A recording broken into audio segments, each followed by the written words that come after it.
Tak lama usai KPK memeriksa Sekjen PDI Perjuangan Hasto Kristianto, petinggi KPK pun bersuara soal pengejaran buron kasus suap Harun Masiku. KPK pun berjanji akan segera menangkap Harun Masiku. Pencarian buron Harun Masiku masih bergulir. Mantan caleg PDI Perjuangan itu belum diketahui keberadaannya sejak 4 tahun lalu. Untuk melacak keberadaan Masiku, Komisi Pemberantasan Korupsi KPK memeriksa Sekjen PDI Perjuangan Hasto Kristianto selama 4 jam sebagai saksi dalam kasus suap Harun Masiku. Sebelumnya Hasto juga pernah diperiksa dalam kasus yang sama pada Januari dan Februari 2020. Dalam pemeriksaan itu, tim penyidik KPK menyita ponsel dan buku catatan milik Hasto. Pihak Hasto lalu melaporkan penyitaan itu ke Dewas KPK hingga Komnas HAM. Karena di tengah-tengah itu kemudian staf saya yang namanya Kusnadi itu dipanggil katanya untuk bertemu dengan saya. Tetapi kemudian tasnya dan handphonenya atas nama saya itu disita. Saya menyatakan keberatan atas penyitaan handphone tersebut. Ya karena segala sesuatunya harus didasarkan sesuai dengan hukum acara pidana. Karena ini sudah suatu bentuk tindakan yang pro justisia. Sehari setelah Hasto diperiksa, KPK berharap dapat menangkap Harun Masiku dalam waktu 1 minggu. Wakil Ketua KPK Alexander Marwata mengaku sudah mendeteksi keberadaan Harun yang berstatus buron sejak 4 tahun lalu. Selama 4 tahun itu sebetulnya kita tetap mencari, ya berdasarkan informasi-informasi yang diterima, tentu kita akan berusaha untuk mencari yang bersangkutan. Ya syukur-syukur kalau yang bersangkutan ini pada kesempatan ini mungkin dengar dan dengan sukarela kemudian menyerahkan diri, kan itu lebih baik lagi kan begitu. Pak Anda sempat terlontar bahasa 1 minggu akan bisa menangkap saya, atau emang Pak sudah mengetahui? saya kan bilang semoga. Ya, kan semoga. Ya. Kalau saya bilang, ya kan harapan. Bukannya tahu posisinya di mana kalau itu penyidik itu. Biar itu menjadi tugas penyidik untuk mencari, kan gitu. Kalau sebagai pimpinan semoga dalam 1 minggu atau secepatnya itu bisa ditangkap. Harun Masiku terlibat dalam kasus suap pergantian antar waktu anggota DPR periode 2019-2024 yang juga menyeret Wahyu Setiawan yang saat itu menjadi komisioner KPU. Dalam perkara ini akhirnya mengantarkan Wahyu dan politisi PDIP Agustiani Tio Fridelina ke balik jeruji besi atas perkara suap menyuap ini. Tim Liputan Kompas TV. Apakah pemeriksaan terhadap Sekjen PDI Perjuangan Hasto Kristianto bisa mengarah pada penangkapan Harun Masiku atau hanya gimmick saja? Kita akan bahas sudah bersama dengan Wakil Ketua KPK periode 2015-2019 Laude M. Syarif dan peneliti Pukat UGM Zainur Rohman. Selamat petang Pak Laude, Mas Zain. Selamat sore. Baik. Selamat sore. Pak Laude, buron 4 tahun dan tiba-tiba KPK bilang Harun Masiku akan ditangkap dalam waktu seminggu. Semoga bisa secepatnya. Anda yakin dapat terjadi ini? Ya, sebenarnya buron 4 tahun itu saya pikir memang cukup lama ya. Karena dulu kita pernah menangkap buron bahkan yang punya lebih banyak, lebih besar sumber daya yang dimilikinya. Misalnya itu Ibu Nunung Nurbaiti ya, itu istrinya Pak Kapolri ya kalau nggak salah waktu itu. Itu akhirnya juga bisa didapat, padahal dia berpindah-pindah tempat terus. Kalau ingat Nazarudin pergi sampai ke Kolombia macam-macam, itu bisa banyak lagi yang lain ya, yang ditangkap. Tapi memang biasanya tidak memakan waktu yang sangat lama seperti itu, apalagi sosok seperti Harun Masiku yang kita tahu persis. Ya saya kenal pribadi ini karena adik kelas saya dulu. Jadi dia tidak punya sumber daya yang besar ya seperti buron-buron sebelumnya. Jadi seharusnya gampang. Jadi kalau sampai 4 tahun apa yang salah menurut Anda Pak Laude? Ya mungkin prioritas. Jadi saya pikir kurang diprioritaskan atau ada kendala-kendala lain. Jadi menurut saya seharusnya bisa.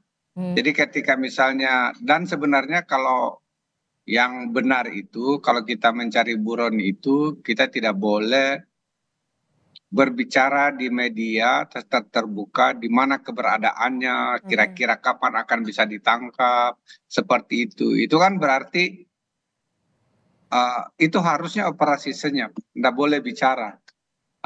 Nggak ada, jadi bicaranya itu ya biasanya kerja dengan Interpol, kerja dengan kerja-kerja antar negara yang rapi, tidak perlu dikemukakan di publik. Oke, Seperti itu ya. baik. Mas Zen, kalau Anda lihat bagaimana dengan yang diucapkan oleh Wakil Ketua KPK? Apakah ini hanya gimmick atau betul jadi motivasi bagi para penyidik? Iya, justru kontraproduktif ya kalau itu diucapkan di depan publik. Kenapa? Karena justru bisa memberi semacam kewaspadaan kepada Harun Masiku untuk pindah tempat atau justru bisa dibaca sebagai bentuk peringatan kepada Harun Masiku. Saya setuju dengan Pak Laude tadi, seharusnya pimpinan KPK tidak perlu menyampaikan pernyataan seperti itu karena itu adalah teknis pengejaran soal waktu, tempat, metode, tim pengejar, dan lain-lain, itu seharusnya bersifat rahasia. KPK kalau memang mau tangkap, ya tangkap saja. Ataupun kalau pimpinan KPK ingin menunjukkan komitmen kepada publik, cukup menggunakan bahasa-bahasa yang bersifat umum bahwa KPK bekerja keras, serius, sungguh-sungguh mengerahkan segala sumber daya yang ada, bekerja sama dengan Interpol, Polri, dengan Kejaksaan, dengan pihak-pihak lain yang punya sumber daya, itu saya pikir cukup tanpa harus menyampaikan informasi-informasi yang bersifat detail. Dan sekarang publik memasang waktu 1 minggu nih. Iya. Publik menunggu apakah 1 minggu ini KPK benar-benar dapat menangkap Harun Masiku Hmm. atau ternyata itu adalah satu bentuk kampanye dari sebuah lembaga negara yang merupakan lembaga penegak hukum yang sangat tidak perlu. Nah, jadi ini juga publik justru ikut bertanya-tanya, tidak sekadar waktu 1 minggu ini, juga terkait dengan pemeriksaan terhadap Hasto. Oke. Apakah pemeriksaan terhadap Hasto itu akan berujung kepada penangkapan Harun Masiku, ya, ataukah pemeriksaan ini tidak berujung kepada penangkapan Harun Masiku, gitu ya? Oke. Kenapa? Karena kan yang menjadi tujuan utama diperiksanya Hasto Maaf. ini adalah dapat membantu untuk menangkap Harun Masiku. Baik. Batuk dulu ya Pak Laude. Mas Zen, maaf. Ya, Saya lanjutkan. Pak Laude, yang kemarin terakhir, pekan kemarin pemeriksaan Sekjen PDP Hasto Kristianto, apakah ini ada kaitannya dengan perburuan Harun Masiku? Apa bisa mengungkap keberadaan Harun Masiku nantinya? ya, memang kan kasus ini ada kaitannya ya. Ada kaitan dari OTT waktu itu, yang satu Harun Masiku dan satunya tidak bisa ditangkap. eh, Apa namanya, komisioner KPU bahkan sudah keluar penjara Iya. sekarang. Jadi kan agak aneh, ada pemberi suap eh, eh, tidak ditangkap, sedangkan penerima suapnya itu sudah keluar penjara bahkan ya. Jadi seperti itu, ini ada kaitannya. Sekarang harusnya memang, bukan harus sekarang, sebenarnya dari dulu pada saat penetapan tersangka itu kan pemberi dan penerima suap. Karena kalau suap itu tidak mungkin hanya satu pelakunya. Jadi sekarang kalau misalnya Pak Hasto diperiksa, Oke. saya yakin mungkin itu diperiksa sebagai salah satu dari pemberi suap. Dan itu memang statusnya itu adalah sudah dalam status penyidikan, seperti itu. Jadi KPK memiliki kewenangan untuk melakukan beberapa upaya paksa yang sesuai dengan KUHP. Oke, Mas Zen, ini Hasto Kristianto diperiksa di 2020 Januari Februari. Kemudian kemarin juga 4 tahun berselang diperiksa kembali. Apa yang Anda lihat dari pemeriksaan Hasto ini? Apakah betul memang ada upaya untuk memburu Harun Masiku? Atau menurut Anda ini justru lebih ke muatan politis? Ya, kalau melihat cara KPK bekerja ini menimbulkan banyak tanda tanya ya, dan menimbulkan tuduhan-tuduhan yang tidak perlu seperti tuduhan bersifat politis. Kenapa? Karena misalnya dari sisi penyitaan. Kenapa sih penyitaan handphone dan juga catatan juga barang-barang milik Hasto lainnya itu tidak dilakukan di pemeriksaan 2020?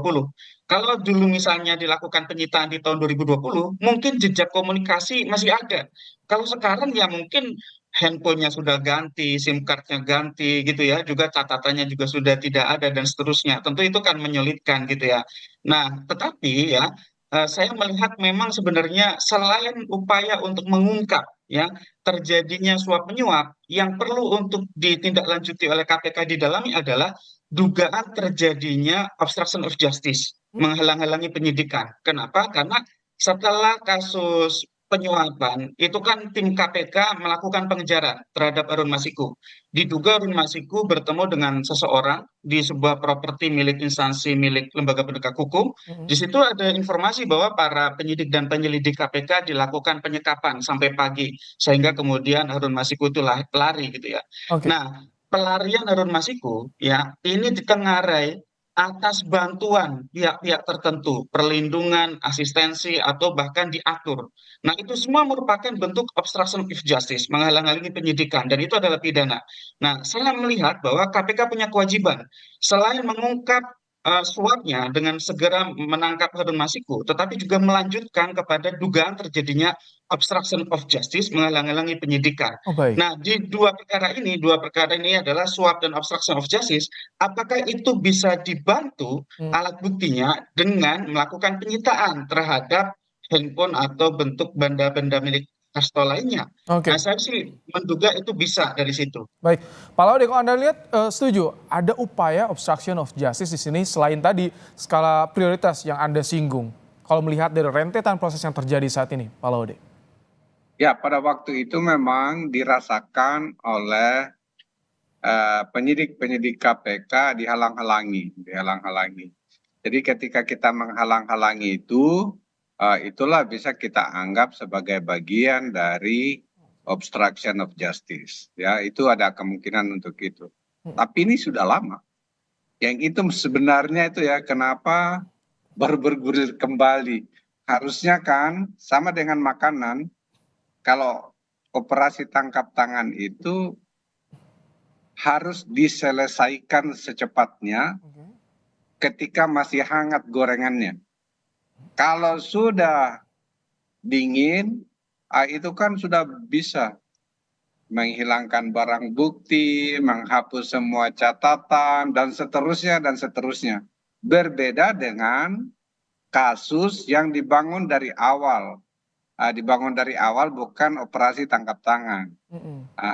Jadi kalau operasi bukan operasi tangkap tangan, misalnya bagaimana kerugian negara, wah ini ada proyeknya, jadi memang kadang butuh waktu lama. Tapi kalau OTT itu harus sebenarnya ketika masih hangat gorengannya langsung diambil. Sekarang terlampau lama, 4 tahun selisihnya. Baik. Agak basi kalau Mas Dian, agar kasus ini tidak terkesan tadi seperti Pak Laude basi, apa yang harus dilakukan oleh KPK dan menjamin kalau ini murni penegakan hukum, Pak Mas Dian? Ya, satu-satunya cara adalah segera tangkap Harun Masiku ya. Itu untuk menjawab keraguan publik termasuk tuduhan politisasi. Tangkap Harun Masiku ya, tuntut di depan persidangan dan proses semua yang terlibat. Ini kan diduga yang terlibat tidak hanya 4 pelaku itu ya. Ada pihak lain yang dimintakan nasihat, setujuan, bahkan memberikan semacam arahan. Itu kan pelaku penyerta dengan pasal 55 itu juga merupakan pelaku tindak pidana. Yang kedua adalah segera lanjutkan dengan dugaan obstruction of justice-nya. Jangan berhenti di kasus suapnya.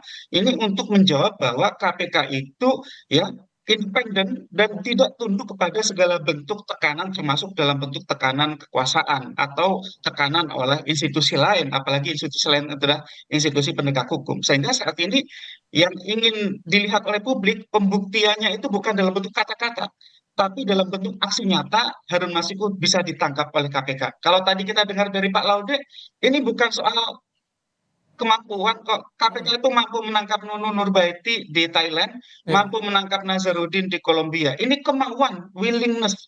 Ya, jadi kalau KPK itu sangat mampu untuk menangkap, apalagi level Harun Masiku yang sebenarnya mohon maaf bukan high profile gitu ya. Baik, harusnya mampu. tangkap.